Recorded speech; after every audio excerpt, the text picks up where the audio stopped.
Unacademy. Let's crack it. Order 4।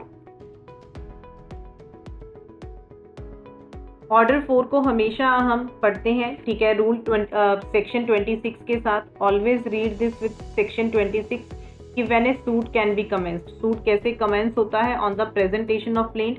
And this order 4 rule 1, इसका rule 1 सबसे ज़्यादा important है कमेंसमेंट का। ये आपको मेंस प्लस प्री दोनों के पॉइंट ऑफ व्यू से इंपॉर्टेंट है। इसमें आपका लिखा हुआ है कि डुप्लीकेट में होनी चाहिए प्लेंट, और 26 हमें ये कहता है कि प्रेजेंटेशन ऑफ प्लेंट से होनी चाहिए। So always read order 4 with section 26। Then order 5। Order 5 rule 1 is very important, ठीक है। वैसे तो आपका जो ये ऑर्डर 5 है कंप्लीटली फुल ही ये इम्पॉर्टेंट है, इसमें से सारे रूल्स इंपॉर्टेंट हैं, पर जनरली कहाँ से इसमें से आपको क्वेश्चंस आते हैं। जो रूल 1 है वो तो आपने पढ़ना ही पढ़ना है कि 30 डेज में समन सेंड होने चाहिए। उसके बाद टाइम पीरियड कितना एक्सटेंड किया जा सकता है, सो रूल 1 इज इम्पॉर्टेंट। उसके बाद रूल 2 की कॉपी ऑफ प्लेंट लगेगी समन्स के साथ, ठीक है, वो नेक्स्टर होनी चाहिए। Rule 2 is important. Then rule 6,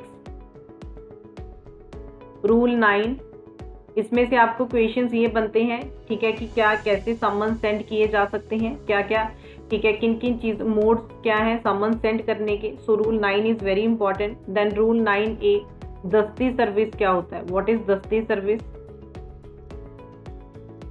this is very important 9A rule, ठीक है। उसके बाद आपका आता है देन रूल 20, सब्सटीट्यूटेड सर्विस क्या होता है, व्हाट इज सब्सटीट्यूटेड सर्विस। ये सारे क्वेश्चंस आपके मेंस में इस हिसाब से फ्रेम हो सकते हैं। व्हाट इज दस्ती service, what are the different modes for sending the summons to defendant, what is substituted service. तो rule 20 is important. Substituted service से आपको प्री प्लस मेंस दोनों में ही इसका क्वेश्चन जनरली पूछा जाता है, ठीक है। देन साथ में आपको पढ़ना है इसके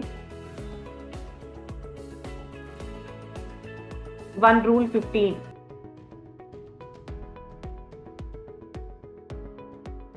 साथ में आपने रूल 15 पढ़ना है इसके। देन ऑर्डर 6,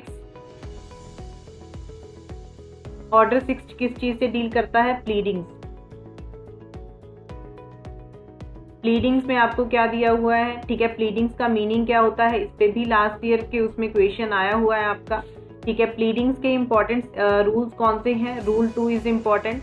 इसमें से ही आपको क्वेश्चन आया हुआ है कि pleadings to state material facts and not evidence, this is important. Then rule 14A, rule 16, rule 17, rule 17 is very important। Amendment कैसे हो सकती है प्लीडिंग्स की, ये तो आपको मेंस प्लस प्री में क्वेश्चन आ ही जाता है। Rule 16 and 17 are the most important rules in your order 6। Rule 16, 17 सबसे ज़्यादा इसमें इम्पॉर्टेंट है ऑर्डर 6 में। अगर ऑर्डर 7 की बात करें तो ऑर्डर 7 में PYQs प्रीवियस ईयर के क्वेश्चन पेपर्स में आपके कहाँ से क्वेश्चंस आए हैं, वही जो 2 रूल्स इसमें इंपॉर्टेंट है। रिटर्न ऑफ प्लेंट का, that is rule 10 and rule 11, rejection of plaint. These 2 rules are very much important in your order 7, ठीक है, that deals with plaint.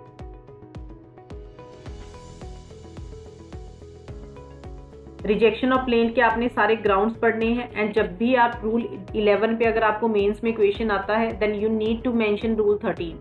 Rule 11 के साथ तो रूल 13 आपने लिखना ही है, क्योंकि उसमें आपको ये चीज़ प्रोवाइड की हुई है, ठीक है। अगर प्लेंट रिजेक्ट हो जाती है तो प्लेंटिफ को बार नहीं किया जा सकता, वो दोबारा सेम कॉज ऑफ एक्शन पे फ्रेश प्लेंट फाइल कर सकता है। Then order 8,